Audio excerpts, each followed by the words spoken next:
Tuamato. Poto, Hoy estamos en un día importante, en un tiempo importante, dado que lo que he visto en Melilla es un acontecimiento pues bastante grave, fue una tragedia bastante interesante de analizar porque somos testigos cada día de que, pese a que se diga que temas como el racismo son cuestiones que están ya solucionadas, vemos que día no es así. Siguen ocurriendo todas estas tragedias y me preocupa mucho tanto la otra parte, vamos a decirlo así, la parte agresora, como la respuesta de la parte agredida. Ocurre que hay mucho silencio en las cuestiones que tienen que ver con nosotros desde nuestras propias partes, desde nuestra propia experiencia. Y sobre ello entiendo que hay una falta de referencias, hay una falta de historia, hay una falta de comprensión de la lucha que nos impide como la fuerza que tenemos para oponernos a estas circunstancias, ¿no? Entonces, todo esto viene en relación a que generalmente en tragedias así, acudimos a los líderes de la comunidad para que entonen la voz de aquellos que sufren estas situaciones. Y nosotros, en el caso de los africanos, acostumbramos a buscar siempre a los héroes, siempre los vamos a buscar fuera. Entonces, démonos cuenta de la importancia que tiene darle el valor a nuestras historias, la propia narrativa en su posición a nuestros propios héroes. Hace poco más de un siglo, aterrizando, hablando de nuestros propios héroes, de nuestras propias casas, hace como un siglo, un año arriba, año abajo, un ejemplo de lucha anticolonial, un ejemplo de oposición a este dominio y a esta negación del negro. Conmemoramos la fecha en la que se certificó su muerte, un gran guerrero que dedicó su vida a la liberación de su pueblo negro. Y para ello nos reunimos aquí, en esta mesa, para darle valor a la vida y a la muerte de esa Siewera. Doy la palabra al hermano Serafín, que nos cuente la vida y cómo llegó a su muerte el rey de esa Siewera. Por favor, Serafín. Muchas gracias, Mababioko. Mi descubrimiento, mi aproximación a la figura de, hasta entonces yo había dicho, como dice la mayoría, Sasewera, fue, digamos, semiprofesional, porque la difunta, que en paz descanse, doña Francisca Aurelia Roca Botey, había hecho un guión sobre la vida de este rey Bubi. Y me había asignado la tarea de traducirlo al Bubi en el habla de Moca. Bueno, pues eso era al acercarme a esa tarea, pues lógicamente pues fui descubriendo escenas importantes de la vida de ese personaje. Luego fue, bueno, una vez traducido, pronúncialo, pues las audiciones, cómo se tienen que repetir. El guión se basaba en que era como que esa Siewera había retornado a la vida para contar qué es lo que realmente pasó, su versión de los hechos. Entonces, en eso se basa. Entonces, desde el principio, si algunos recordarán que está en internet, se empieza diciendo, yo soy esa Siewera. Vale.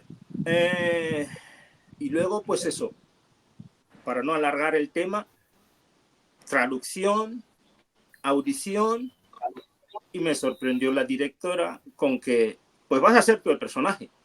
Bueno, tuve bastante asesoramiento, toma, repite, vuelve a decirlo con más energía, etcétera. Y la verdad es que me impresionó. Llegó un momento que me impresionó al meterme en el personaje. Me impresionó realmente, incluso me asusté en plan, ¿quién soy yo para hacer de este hombre? Su nombre, como se dice en Bubi, es Esasi. Isasi es que asusta. Todos sabemos en Bubi, Isari es asustar. Ewera es luz, guía y que ilumina. Entonces esa combinación le venía, es lo que significa el nombre de Esasi Ewera. Nos guía. Impresiona, pero es el que nos guía. Creo que ya está suficientemente explicado. Es decir, por una parte, literalmente, asusta, pero ilumina. Creo que esa es la mejor traducción. Esasi Ewera. Era el jefe de lo que podríamos decir guardia personal del rey Moca. Hoy se diría jefe de seguridad. A la muerte del rey Moca en 1899 le sucedió. Los detalles de la sucesión nos llevarían tiempo porque realmente le correspondería inmediatamente la sucesión al rey Malabo, al que fue rey después, Malabo. Pero le sucedió Isasi Ewera. Isasi Ewera a la toma de... O sea, fue rey de los Bubis desde 1899 hasta julio de 1904. A punto de cumplir 5 años, casi 5 años como rey. Durante su reinado, hoy hemos dicho, vamos a pasar así un poquito por encima de la figura sin profundizar mucho, se enfrentaba a 2 retos importantes, sobre todo referidos a la colonización. Por un lado, la colonización de España, en la cual en ningún momento aceptó que lo que sería un sometimiento a una potencia extranjera. O sea, nosotros somos de aquí, nosotros vivimos aquí, nosotros no tenemos por qué someternos a nadie. Vosotros tenéis vuestra cultura y nosotros tenemos la nuestra. Entonces, ya de entrada, la colonización se encontró con este personaje que era un impedimento para los planes. Un ejemplo, el tema de la utilización de los Bubis como mano de obra trabajadora, dijo que eso ni hablar, que esclavos no podemos ser nosotros, no podemos someter, mi pueblo no puede trabajar como esclavos. O sea, abayun batapa abasabilako la pibi. Y pibi en Bubi es esclavo. El otro tema era la evangelización de los claretianos. La evangelización, digo, de los claretianos porque son los que protagonizaron la evangelización cristiana en la isla, creando lo que llamaban misiones, la misión católica. Y en las misiones el objetivo era que fueran los niños allí a la escuela, pero de ahí se les transmitía pues lo que es la semilla del evangelio. Y él dijo que eso no, que de eso ni hablar, que me parece muy bien la cultura de ellos, pero que nosotros somos creyentes, pero nosotros tenemos ya nuestras creencias, nuestra tradición y nuestra cultura y nuestra religión. Bueno, pues creo que esos 2 frentes con la colonización la colonización de España, aparte de lo de la esclavitud, de no trabajar como mano de obra barata, que él no podía admitir eso. Lo otro que dijo que no podía admitir es que los Bubis pagaran tributo al gobernador. Ya eran bastantes impedimentos, digamos, de cara al dominador, al dominio colonial. que su gente no pagaría tributos ni impuestos al gobernador. No, que eso, él dijo, Dalaña ellos cohuela, no lo puedo ni ver. Y el otro tema es el del cristianismo, que nosotros ya tenemos nuestra religión, nuestras creencias, vosotros tenéis, me parece muy bien, pero que mi gente se someta a la evangelización, Dalaña ehuela. Entonces, si nos centramos simplemente en esos dos frentes, donde tenía esos dos conflictos, esos dos frentes, pues también se podía unir entre ellos como decir, tenemos un enemigo común.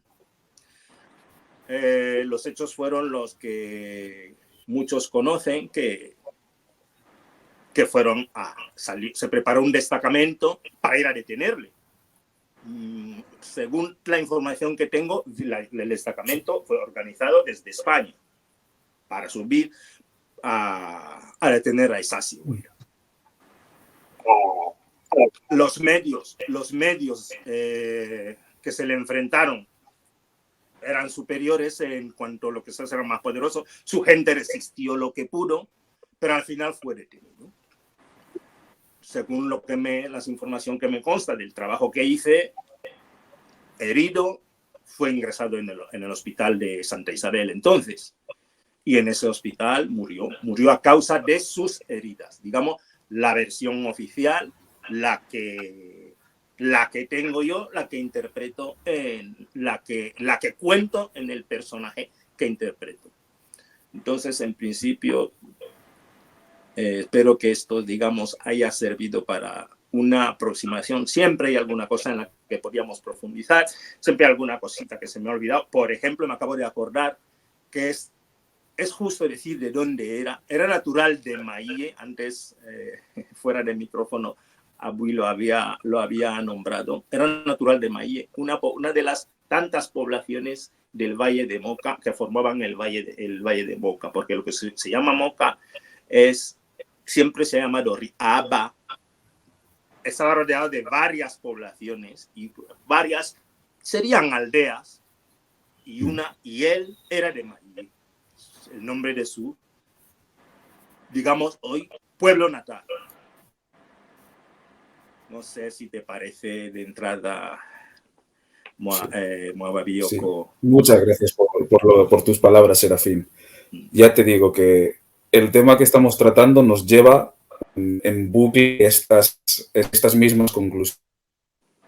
De ver el contacto con nuestros líderes, con nuestros referentes, nos ponen a merced de que nos cambien la narrativa, nos cambien los aspectos más relevantes de nuestra vida a circunstancias como de que nuestro rey sea esa figura, a que sea alguien, otra persona que trae otras ideas y, por ejemplo, como bien ha indicado Serafín, teníamos nuestra propia cultura, nuestra propia religión, nos cambia la religión, se nos cambian los referentes, nos cambian los nombres de los pueblos y acabamos perdiendo visión de nuestra propia cultura. ¿Verdad, Mocaña? A veces he tratado ese con los patrones de los pueblos, nuestra cultura, nuestra religión. ¿Cómo planteas la visión del contacto con nuestros referentes o la pérdida del contacto con nuestros referentes y nuestra cultura? Antes de eso, bueno, hay la información que tengo yo, que yo escuché, todo lo que ha dicho el tío Serafín, pero yo escuché un matiz sobre el heredero, que era Malabo. Escuché un matiz hace años que decía que el heredero realmente debería ser Moita Isaci Huera, porque él era sobrino y la realeza se transmite por línea materna y Malabo era nieto. Entonces, esa realeza venía de la parte de la mamá del rey Mocata. Esta es la versión que escuché, es totalmente discutible. Simplemente añadir esto. Sí, es súper importante tener nuestros propios referentes desde la esencia, desde la raíz. porque para la decapitación de una cultura o su fragmentación se utilizan tácticas psicológicas, como la memoria histórica. Si ya no sabes cómo se llama tu pueblo, y si ahora ya te llaman Vicente, en vez de Puliche, por supuesto no vas a saber a dónde referirte, a dónde remitirte. Es vital, es totalmente importante que conozcamos nuestro pasado en profundidad. Por eso ahora la situación en general de la civilización africana está como está. Porque nos han quitado los nombres, nos han quitado nuestras deidades, nos han quitado nuestro idioma. Entonces, como civilización, no se puede ir a ningún sitio sin volver a rescatar la esencia, principalmente la espiritualidad. Este es el principio de todo, la cosmología, la manera de ver el universo y todo lo que nos rodea, a través de nuestra propia lente. Entonces, hay que volver a esto, hay que volver a nuestra originalidad y nuestro principio y cómo nuestros ancestros diseñaron todo, nuestra cosmología. Todo lo tenemos. No hay ni un elemento social, cultural, espiritual, económico que nos falte. Lo tenemos todo en la ancestralidad, todo. Entonces sí, veo que es muy importante rescatar todos los elementos, todos los valores, todos los fundamentos para que hoy podamos reconstruir quien éramos. Totalmente vital. Y en relación con lo que Bioko ha abierto el tema de hoy, no me sorprende lo que ha pasado en Melilla. Lleva pasando mucho tiempo. Y a mi opinión, estos son provocaciones. Porque ha habido muchas muertes, muchas tragedias que no las han televisado. Y cada vez que televisan estas muertes, estas tragedias, estos asesinatos, perdón, es para provocarnos, para que empecemos a gritar. Empecemos a manifestarnos. Pero ¿qué hay después de la manifestación? ¿Está haciendo algo de verdad? ¿O salir a la calle? ¿De qué me vale salir a la calle? Y luego no hay ninguna legislación que cambia. Luego no se toca, luego no decimos, hacéis esto, vamos a retirar nuestro poder económico ahora. No vamos a gastar, vamos a comprar en vuestras tiendas. No vamos a pagar muchos impuestos. No hacemos nada. Pienso que es hora de empezar a hacer cosas que merecen la pena. Porque si, por ejemplo, si tú molestas a la comunidad judía, y los judíos dicen, muy bien, nuestro banco cerrado. Es lo único que tienen que hacer, el poder económico. Nosotros tenemos un poder económico bastante grande en España. Si nos dedicamos a hacer una economía circular en la que nos beneficiamos solo nosotros, van a empezar a pedir perdón, van a empezar a hacer cosas. Vamos a empezar a cambiar algo.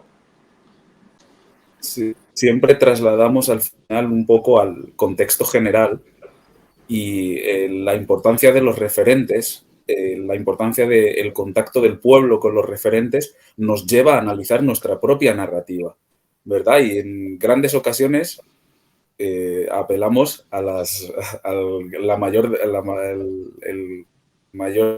el discurso más global y no nos queda que centrar en un movimiento en sí. Apelamos al propio panafricanismo y decimos, en nuestra búsqueda de referentes, ¿dónde están, ¿no? las partes que nos quedan más cerca? Porque lo que están haciendo los americanos lo tenemos muy claro. Pero claro, hay movimiento panafricanista en África. El movimiento panafricanista, queramos, lo reconozcamos o no, surge allí. La lucha por la liberación del pueblo negro surge allí. Y en muchas ocasiones con Abuy hemos hablado de la importancia, ¿verdad?, de generar nuestras propias narrativas que incluyan una visión global del panafricanismo, la liberación de puntos habituales de los negros. Y negros ha habido también por todas partes. Esto no es un hecho aislado. Hoy lo acotamos en el contexto de lo que nos compete a nosotros, Guinea Ecuatorial, el pueblo Bubi, pero no es un hecho, ha ocurrido en ocasiones, ¿verdad? Sí, quería felicitar ese día, este acto, porque un día como hoy, hace 1904, que murió un gran libertador africano, Sasse Boera. También para mí es un honor estar en este debate con Serafín, que es uno de los actores que ha hecho ese documental, una persona admirable y que ha dado voz a un héroe. Y como la cultura quemítica, cuando tú invocas a un antepasado, ese antepasado vuelve. Y Serafín y Roca en esta película invoca, hace el papel de Sasse Boera, y eso ha sido, yo creo, que la mayor contribución que se ha hecho no solamente a la figura de Sasse Boera, sino a la resistencia africana, porque Sasse Boera no es un personaje aislado. En la época en que Sasse Boera llega a ser un actor político, los bubis habían estado luchando en la dinastía Bahariva, las dinastías anteriores a Moja, habían estado luchando muchísimo contra la esclavitud.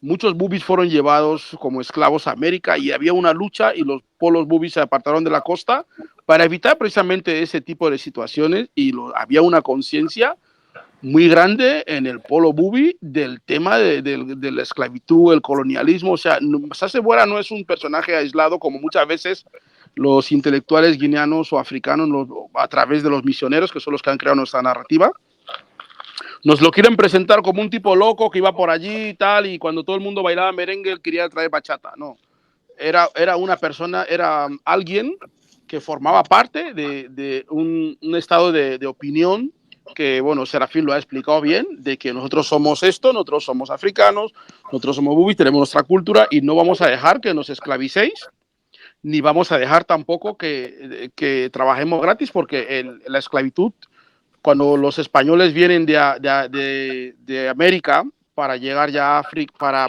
venir a África antes de la conferencia de Berlín, le cambian el nombre a las cosas. Lo que era la esclavitud le llaman prestaciones, lo que era el negro liberto le llaman emancipado, lo que era nos llamaban nativos. Entonces todo ese lenguaje ya existía en la época de Sasse Boera, y Sasse Boera es un personaje que surge como respuesta de una parte de la sociedad bubi que no quiere seguir en una línea de dominación, y también una parte de la sociedad bubi que había visto el esplendor anterior de su cultura, de su pueblo, y que no quería dejarse de alguna forma reducir a lo que luego fue los misioneros. Serafín ha mencionado el tema de los misioneros, pero realmente la conquista, el colonialismo lo imparten los misioneros, el padre Memí, el padre Juanola. Estos fueron auténticos, digamos, peores que colonos, porque ellos fueron los que establecieron la teoría de que al negro no solamente hay que someterlo físicamente, sino que hay que conquistarlo espiritualmente. Y en la medida que tú sometes al negro espiritualmente, este negro ya está destruido como ser humano, porque los bubis tenían rupé, tenían visila, tenían una serie de cosas que Sasse Boera trata de restaurar. Es un personaje también, el de Sasse Boera, muy importante, porque él conocía la lengua castellana. Hay indicios de que él conocía la lengua castellana, según las cartas que el propio obispo Col, Juanola y otros escriben en esas fechas. Hablan de que ellos en varias veces habían ido a ver al rey para convencerle de las bebidas alcohólicas, o sea, de impartir bebidas alcohólicas en la sociedad, también de impartir el cristianismo. Y ahora a lo mejor nosotros no lo vemos como un problema porque el cristianismo ya forma parte de nuestra cultura, pero en aquella época coger a los niños bubis, secuestrarlos y llevarlos a una misión donde curas, posiblemente pedrastras, posiblemente porque vivían entre hombres, iban a adoctrinarles en contra de su propia cultura. El propio Obiangema, el dictador Obiangema, en su autobiografía, dice que él no aprendió a leer hasta los 15 años porque sus padres se negaban de que fuera a la misión, para que no le comieran el tarro. O sea, esa resistencia al colonizador, al opresor, a nivel conceptual, a nivel espiritual, a nivel epistémico, a nivel intelectual. Y después, según los propios blancos, las manifestaciones de Sassebuera revelan de alguien con un nivel intelectual bastante alto, tal y como, según el padre Juanola, según el propio Siale Yangani, otras que han hecho, incluso los documentos, la discusión que Sassebuera tiene con uno de sus captores, porque Sassebuera no lo detuvieron militarmente, él se entregó porque le prometieron que iban a verse de rey a rey, con Alfonso XIII, rey de España, y Sassebuera, rey de los bubis. Iba a haber una reunión bilateral de rey a rey, y es ahí donde ellos aprovechan en el barco de Luba a Malabo para empezar a golpearlo y maltratarlo y torturarlo, y el que lleva esa tortura es un senegalés que se llama Sila, cuyo apellido ahora es muy famoso entre los bubis en Guinea, pero entre las tropas que reducen a Sassebuera y que atacan el valle de lo que antes ha explicado Serafín, Valle de Moca, Riaba, hay tropas de liberianos, nigerianos, senegaleses, malienses, cameruneses, que son tropas mercenarias que España utiliza para poder someter al pueblo bubi. ¿Qué significa eso?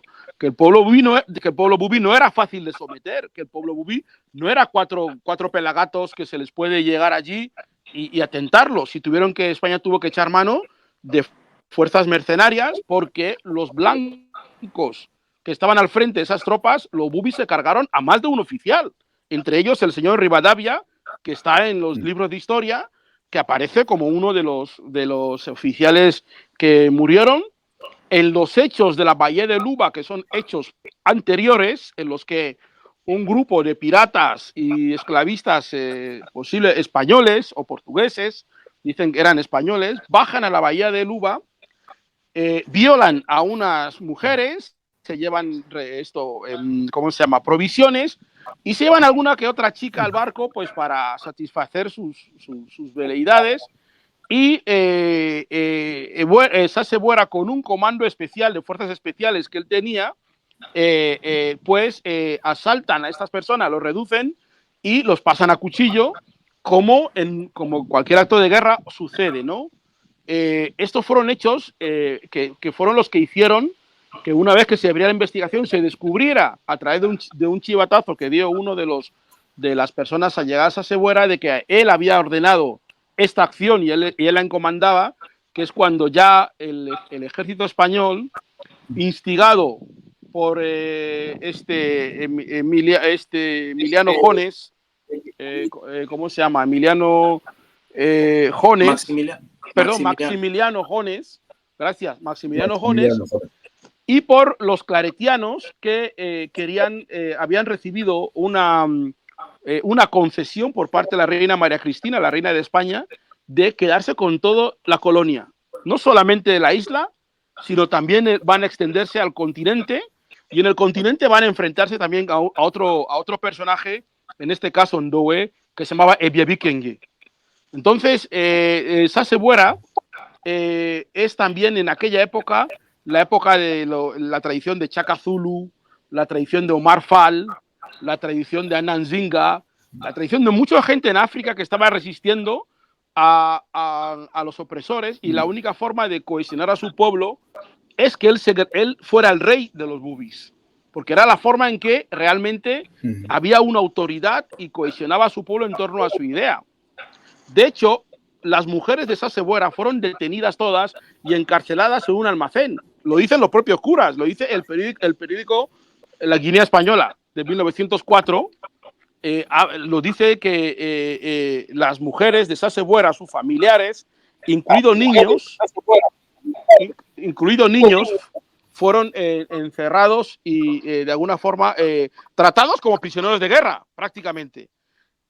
Otro aspecto muy importante de la resistencia de Sassebuera es que él se niega a que lo bauticen, que le llamen Pablo, que le impongan la fe y la doctrina y la filosofía de opresor, porque él había luchado para que los bubis no se hagan católicos, y entonces cuando él está herido y aprovechando que la herida del pie se le cangrenó, de acuerdo con lo que dicen los propios blancos, de que la herida estaba cangrenada, y que le tuvieron que amputarle la pierna y en eso pues le darían algún tipo de fármaco para que se durmiera, y aprovechando que estaba dormido, el padre Memí y otros bandidos de la época vinieron y le bautizaron en contra de su voluntad. Y esto es algo que se ha hecho con Toussaint Louverture, le hicieron lo mismo, le dijeron que iba a ir a Francia a ver a Napoleón, y cuando le tuvieron, llevaron a una cárcel en Nantes, ¿no? Entonces en los hechos que luego, lo más importante de Sasse-Boera también es la continuidad de la lucha. Sasse-Boera muere en 1904, pero la lucha que Sasse-Boera establece, el levantamiento, termina en 1910 con el Botukuluba. Es decir, hay una continuidad de 6 años de resistencia bubi, en un momento en que España estaba introduciendo en Guinea las armas más sofisticadas del mundo para someter a los pueblos autóctonos de allí. La ametralladora, por ejemplo, el Winchester de repetición. España desplegó a la bahía de Luba, lo dicen los propios documentos de la Guinea Española, 3 barcos de guerra a vapor, o sea, barcos importantes, y sobre todo la extensión del robo de las tierras de los bubis. Es decir, el uso de Maximiliano Jones, quien financiaba muchas de estas expediciones que ellos llamaban como incursiones a los lugares bubis, para obligar a deportar a estas personas de sus lugares y sacarles, y obligar a los bubis a asumir la agricultura extensiva de café y cacao frente a la agricultura que los bubis tenían para sobrevivir y comer. El ñame, la batata, la mandioca, la malanga, e imponer a los africanos que tenemos que hacer café y cacao, que es lo que había que exportar. Esto fue la victoria de Maximiliano Jones y otras personas, y que ellos, los militares españoles, al quemar los pueblos, la palabra poblado es colonial, nosotros tenemos pueblos, no tenemos poblados.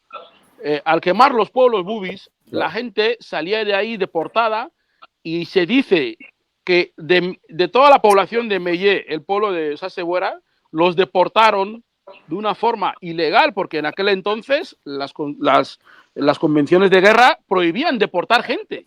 El general Weyler en Cuba, y había hecho lo mismo, ¿no? Deportar campos de concentración de muchos negros cubanos que estaban luchando contra España. Pues cuando llegan allí hacen lo mismo, deportan a toda la población de Riaba a Luba, de la zona de Melle, a Luba, que entonces era San Carlos, que estaba en proceso de construcción. Hacen enormes deportaciones de personas para evitar que la memoria de Boera, que la memoria de Sasse-Boera, la memoria de resistencia, pueda arraigarse y pueda mantenerse. Se dice que echaron media tonelada de sal en aquel pueblo para evitar que creciera más vida allí, y que eso fuera como una especie de lugar proscrito. De hecho, hasta hoy en día, en esos pueblos, muchos niños bubis les dicen que allí viven fantasmas, que allí no hay que ir, que no sé qué. Bueno, los misioneros dicen ese tipo de cosas, que ahí se oyen cosas, el espíritu de no sé quién y tal, pero nadie le dice que es el espíritu de un guerrero, de un resistente que tiene nombre y apellido, y que no es ningún fantasma, no es ningún, no sé, ningún vudú de estos, ni nada de esto, ¿no? Y esa es una de las cuestiones muy importantes a la hora de entender la obra de Sasse-Boera. Mi aproximación a la obra de Sasse-Boera fue primero en el año 88, el año 86 yo estaba en Guinea de vacaciones, y el entonces chofer de mi familia, solíamos ir a los pueblos del interior. Una de estas se nos acabó la gasolina y nos quedamos tirados por la zona cerca de la zona de Mellé, en una zona de allí. Dormimos allí en esa aldea, y al día siguiente me dijo: oye, ven, voy a mostrarte un sitio sagrado y tal. Y bueno, él no tenía una idea muy clara, pero sabía cosas, porque era mucho mayor que yo. Le llamábamos hombre blanco, que en paz descanse, ya murió. y me habló de que ahí era un pueblo donde había un señor, había un espíritu que habitaba ahí de la resistencia. Sabéis que en la cosmogonía bubi, cada pueblo tiene su espíritu. Batete tiene su espíritu, cada pueblo tiene su espíritu, y ahí había un espíritu que habitaba ahí, ¿no? Y cuando llegamos ahí, yo noté algo como que había algo, no, era todo ya selva, ¿no? Todo selvático, así ya había crecido la vegetación, pero se notaba de que ahí había vivido gente. No sé, había como un algo, ¿no? No sé, no era selva normal. Y después, a través del profesor DJ Moula Sasebora, que ha sido uno de mis maestros en la figura del propio Sasebora, en la invocación de su nombre, DJ Moula, un hermano, un compañero de Batete, que nos hablaba cuando militamos en el Partido de las Panteras Negras, nos hablaba siempre de las clases de formación política, hablaba de Sasebora y de un personaje muy importante para la memoria de Sasebora, porque fue el que continuó la lucha de Sasebora, el llamado Botuku Luba, que luego Macías tomó ese nombre para ponerle a la ciudad de San Carlos Luba, en honor al Botuku Luba. El Botuku Luba fue quizás un personaje militar, estratega al nivel de Napoleón Bonaparte o del propio Chaka Zulu, porque España, con todos los recursos que tenía, con todo, el Botuku Luba consiguió que los bubis no hicieran prestaciones. Fue su gran victoria. Consiguió que los bubis no se les hicieran los fans en el continente, nos hacían prestaciones de esclavos, nos llevaban a trabajar, la gente moría y te mandaban a tu familia una caja con ropa vieja diciendo que, bueno, Serafín estuvo aquí, ha muerto y esto es lo que ha dejado. Pero el Botuku Luba, a través de la guerra, consiguió que los misioneros claretianos firmaran, el señor Jones firmara y el ejército español, el gobernador también firmara de que si él se entregaba y todo, si se rendían, no iban a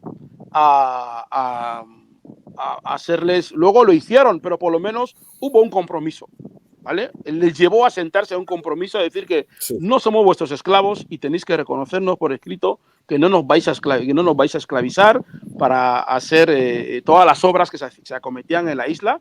Eran los negros los que lo hacían y lo hacían, ya sabes, de aquella manera, ¿no? La gente moría como animales. Y el genocidio que hubo de 1882, porque en 1882 fue primero en Basuala. El levantamiento fue antes de Chasebora, ya en Basuala hubo levantamientos en Basuala. Y Chasebora estaba enterado de todos esos levantamientos porque él, como dirigente, le llegaban informaciones de que la gente está descontenta, la gente está tal, y cuando Chasebora muere, cuando le asesinan, automáticamente España convoca unas cortes en Moca e instaura a Malabo, y Malabo comienza a dar como concesiones, ¿no? Desde el alcohol, como algo a todo Cristo, que algo que Chasebora se negaba, de que todo el mundo pudiera tener acceso al vino, al alcohol y demás, porque era una forma de mantener al pueblo bajo, como los ingleses con el opio, ¿no? Y luego también el tema de que el pueblo bubi perdía sus tierras, porque los bubis se les obliga a unirse en pueblos. No solo a los bubis, pero como estamos ahora hablando de la isla de Bioko, nos centramos en esto, ¿no? Se hacía en toda África, pero se los obliga a los misioneros, a la gente que está alrededor de Batete, a que se junten todos en un sitio para que vivan en Batete y de esta forma crear pueblos y las tierras que esta gente se abandonan se las van adjudicando a todas estas familias criollos que financiaban la guerra y también a los propios blancos para poder controlar la soberanía del pueblo bubi. Un aspecto que hace también Malabo es entregar tierra a empresarios extranjeros como los indios, como otros que vienen supuestamente a invertir, ¿no? Como ahora nos suena ese lenguaje que vamos a invertir en Guinea, entonces aparecen Martínez Hermanos, no sé qué, bueno, todo eso pues esas cosas ya sucedían, entonces ya había una inversión importante, y lo más es que devalúa mucho la autoridad de la monarquía bubi como autoridad máxima del pueblo bubi, es decir, la única autoridad política con Malabo se produce, pero también en el continente con el rey Boncoro, que fue un rey muy fuerte, pero ya con el último rey en los años 50, España se toma la libertad de anular la monarquía corisqueña, y poco a poco los reyes, la monarquía bubi, va perdiendo esa autoridad hasta el extremo de que un tal Bonelli, un blanco, se intenta autonombrar rey de los bubis en los años 50, en el 58 creo, 57, y que gracias a la peripecia de Martín Puye, que en paz descanse, que fue Martín Puye, sí, el que se encargó la noche anterior de sustraer todos los elementos de la ceremonia que se iban a utilizar ese día, desde la campana, desde no sé qué, con lo cual al día siguiente no había nada y no se pudo hacer el evento. Pero todo estaba preparado para que este hombre, casándose con una señora bubi de la realeza, él asumiera esa monarquía, ¿no? Y el Martín Puye fue uno de los jóvenes que dijeron que no y se organizaron en aquella época, ¿no? Bueno, para terminar, me gustaría señalar que a pesar de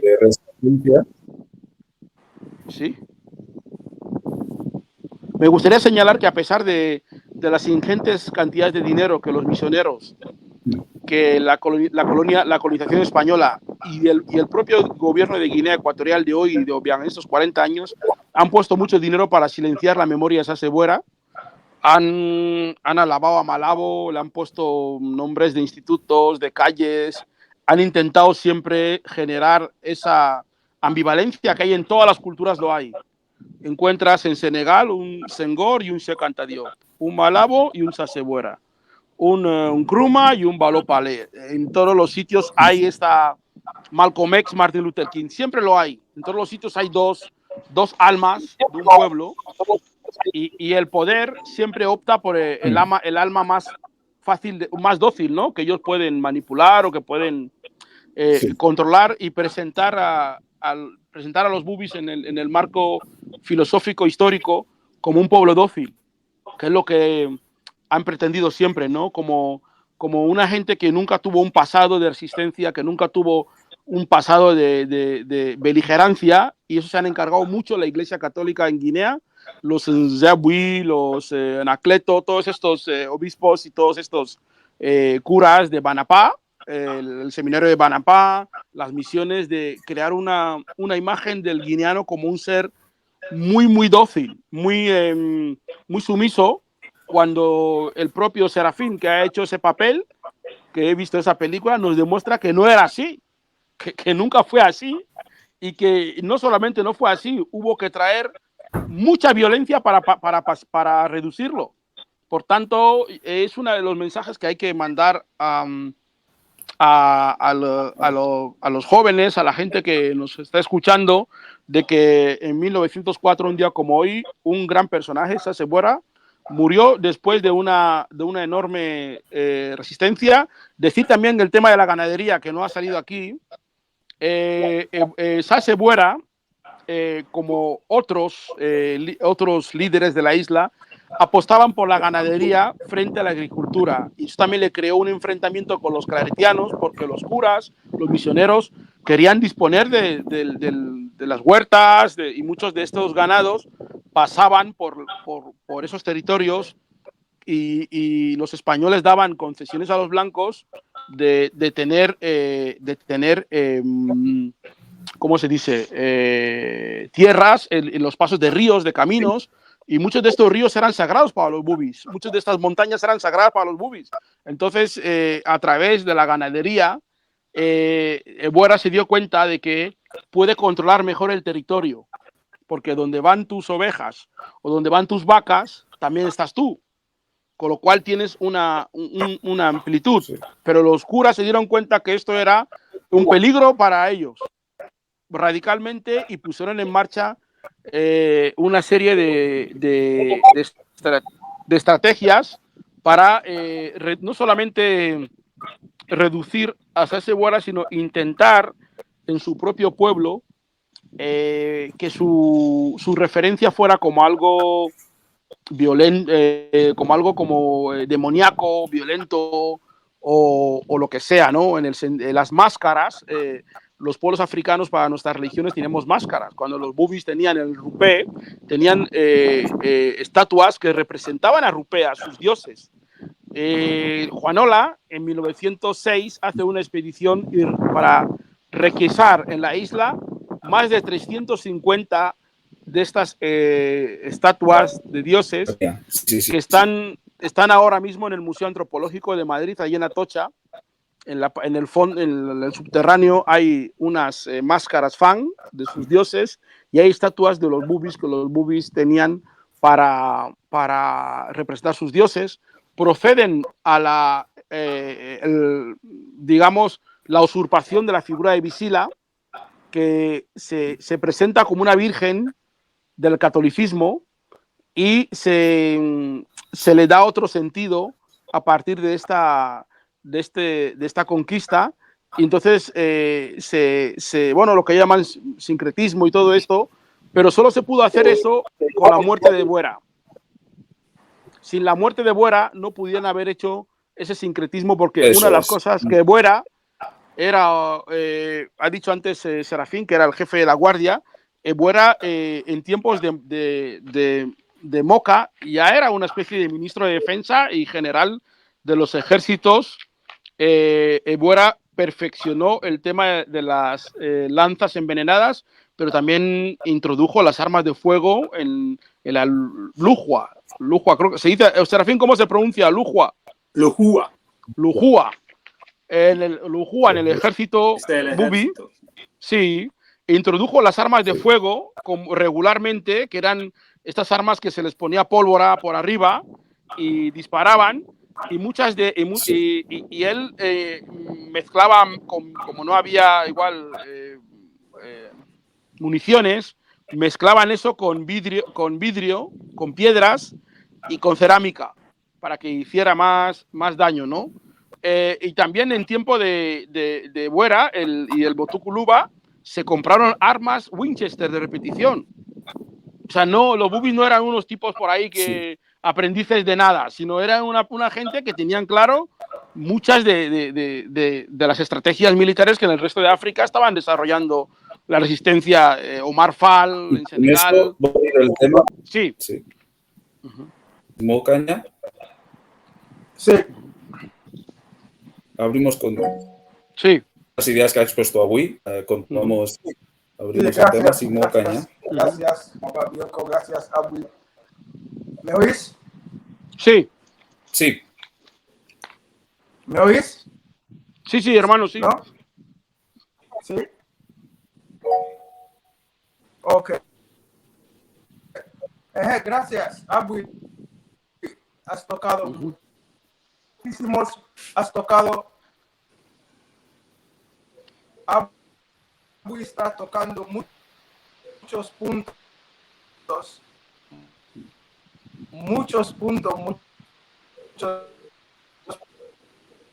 interesantes.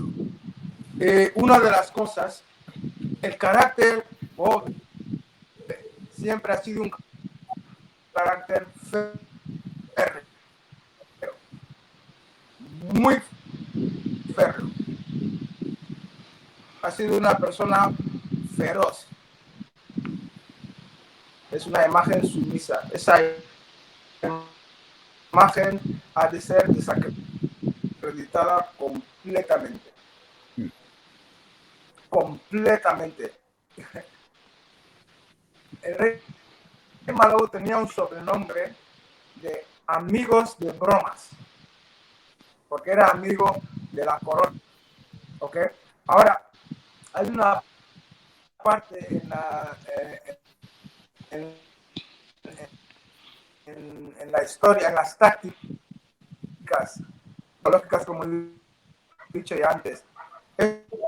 Esto es bueno quería referenciar al señor, al tío QPCC, que habló de esta información. Sí, se le está yendo la cobertura y se le va la conexión. Sí, habla, Serafín. Bueno,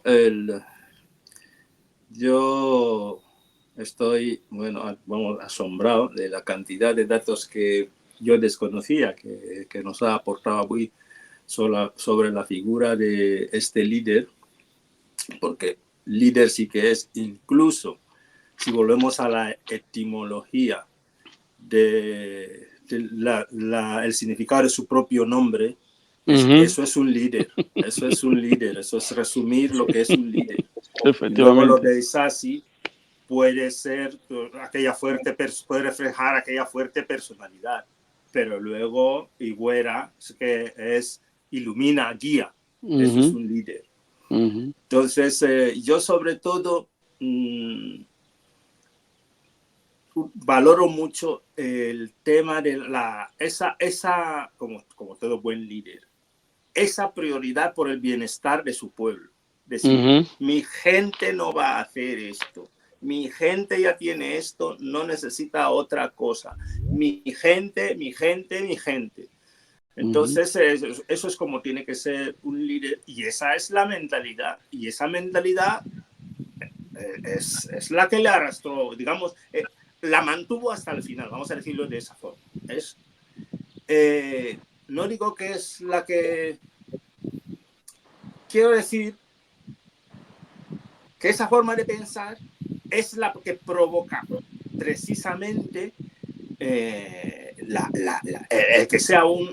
fuese incómodo y que había que hacerlo desaparecer. Entonces yo pondría el acento en eso, en la defensa del bienestar de su pueblo, los pequeños que aprendan lo suyo y no otra cosa, lo de su gente, y que su gente no fuera sometida. Eso sí que no. Eso no podía aceptarlo. Y eso es lo principal. Eso es lo principal de un líder como ese.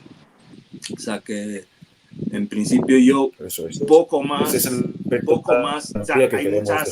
hay muchas anécdotas, hay muchas sobre la vida de este personaje, en concreto el tema de bautizarle como Pablo cuando estaba ya en los últimos. Exacto, esa información también la tengo una vez. Lo que pasa es que yo me he querido más basar en la información escrita, porque la señora, la difunta Roca Botey, había investigado. Entonces, como había investigado, lo documenta. Digo, voy a ceñir a esto, que es una persona que eso lo comprobó, lo corroboró, tiene sus fuentes, ¿no?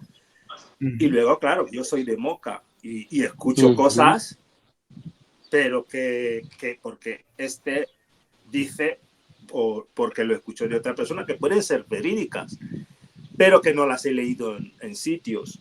Porque, por ejemplo, por mencionar una, en una ocasión le dijo, yo soy creyente, yo creo en Dios, que dijo quizás si fuera a los ocupantes, por decirlo de alguna manera, los colonizadores de fuera, pudiera ser los mismos curas. Dice, yo soy